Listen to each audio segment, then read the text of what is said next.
Yes, Josh here with DepriveD Productions back in UE4 with the 13th World Development Tutorial. I miss you guys. I love you guys. It's been about a month. I've been kind of sick, but I'm fine. I hope everybody's staying safe. Stay warm because I know it's cold outside. Stay protected. Keep your family safe. I love you. I miss you, and I'm glad to be back. Now let's get started. Today's tutorial is actually pretty quick. We're going to talk about something I think is actually very important and some people actually don't know is even possible in the UE4 engine when it comes to the fall-off of the light. So the light fall-off exponent is what we're going to be talking about today. Now in this little map, I've got the little modes up here where I can grab my light. You know what I'm talking about? We're going to grab a point light, okay? I want you to drag it into the world, okay? Boom, it's going to tell me, build your lighting. Don't do it.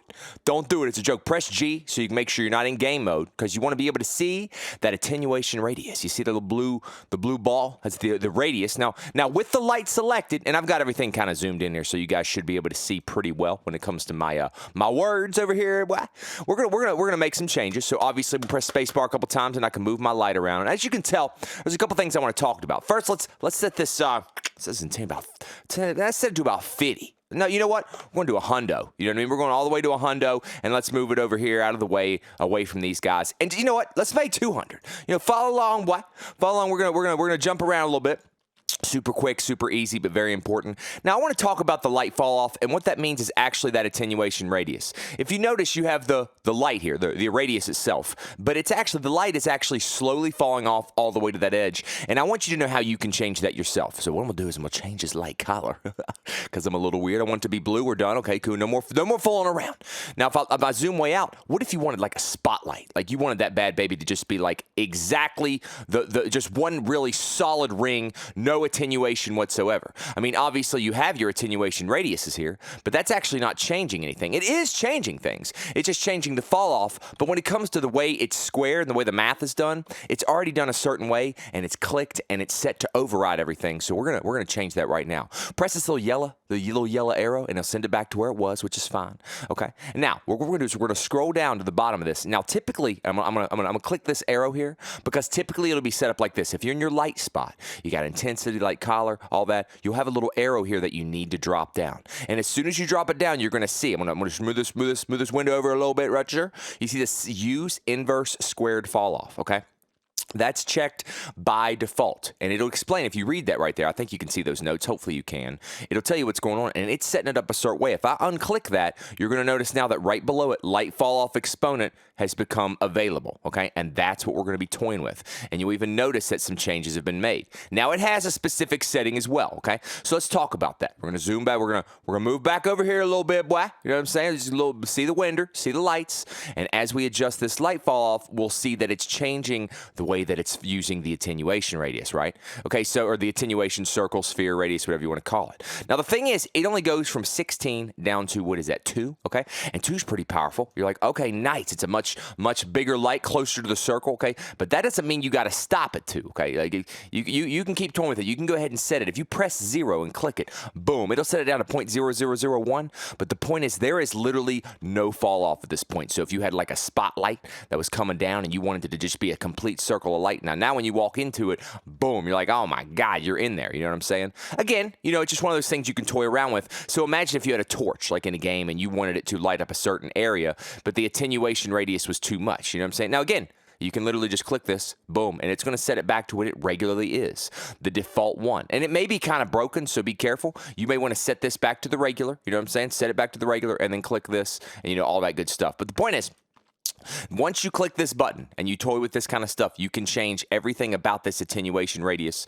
And there's a couple more settings down here feel free to set or feel free to toy with. But I wanted to quickly show you guys how easy it is to change the way your lights attenuate. So now, if you go back here, we go back to the top and we change the attenuation radius, right? We're cranking it up. Now be careful. You get too big, it might start a little funky because I'm not using the right light. It needs to be movable, right? That way I don't need to build my lighting, because if you set it to static, you notice that it says I need to build my lighting, and then if I make changes, so I'm gonna set it to movable, and I'm gonna bring it over here. It's a big old light. I can go back down here to my light fall off exponent, set it to 0. Boom. As you can tell, it's taking up that whole ball. Boom. Wow. You know what I'm saying? Big old light. You know what I'm saying? And then again, you can toy with the numbers here a little bit. You know what I'm saying? But the point is, it's usually about right here. You know, it usually feels like it's about right here, and that's about all you're getting out of it. So that is just a way of kind of controlling the way your light, you know, sets over a scene, the way it attenuates, or basically basically the way the light falls off. You decide how far it falls off, and you again, after that, you can toy with more settings up here. You can set this as big as you want, bro. I don't care. You know what I'm saying? But again, watch out for all kind of lines if you're not careful. You get all kind of lines. You got to move it around, and that has a lot. These lines have a lot to do with what's called your light resolution, or your light mass resolution. And we'll talk about that soon too. A couple settings down here. So, but again, what you can do now is you can go back here and I can toy with this. I can toy with this a little bit, maybe set it to 2. But again, you're like, oh God, why is there so many low lines? Boy. And again, we'll talk more about that soon. These if you're making a light as big as this world, well, I don't recommend a light as big as this world, because it's really big. Because I mean, check it out, man. This little tiny map. You don't want some giant light over there that doesn't even make sense anyway. So we're gonna change it back. We're gonna change it because it's not supposed to. The attenuation doesn't need to be 4 miles or whatever that was, because 4 miles is it's just too much. It's just too much. But the point is, one more time, cranking it down, setting it to point, or just pressing 0 and clicking it. Boom. You're changing your attenuation radius. I hope that makes sense, to where it actually meets the edge of the circle. You know what I'm saying? You can kind of do that kind of number, and then you're like, oh dang, dude, I got a little light. You know what I mean? Got this little light. But guys, I hope that made a little bit of sense. I hope that helped you a little bit. If you have any questions, feel free to holler at me. We're definitely back in the game now. Everything's kind of back to normal, so we're jumping back into UE4, UE5. UE5's coming next. All kind of stuff, and we got some cool stuff to talk about. I had some sick family members, and me as well, COVID, all that good stuff. Guys, we're fine. Everybody's great, and I appreciate everybody that contacted me. Anybody, I really, really appreciate you. Anyway, quick tutorial to jump back into the series. World development number 13. We got the light fall off here to help you a little bit. If you didn't know that you could change the attenuation, that's how easy it is. Boom. Just remember, you click this button right here. The use inverse squared fall off will be checked by default. So uncheck it, and boom, then this will open up light fall off exponent. Feel free to jump in there and toy with that. Make your lights look all pretty. Make some changes. Thanks for watching. Josh here with DepriveD Productions. Subscribe to the YouTube channel. Hit us up on Facebook, SoundCloud, Bandcamp. Our first DepriveD, capital D at the beginning, capital D at the end, full album is actually starting works right now, and we're super excited about it. We've got 3 EPs. If you ever want to support us, everything's always in the description of the video. Guys, thanks for watching. See you soon with some more UE4, some more Pro Tools, some more everything. Love you, miss you. Good to be back. Peace.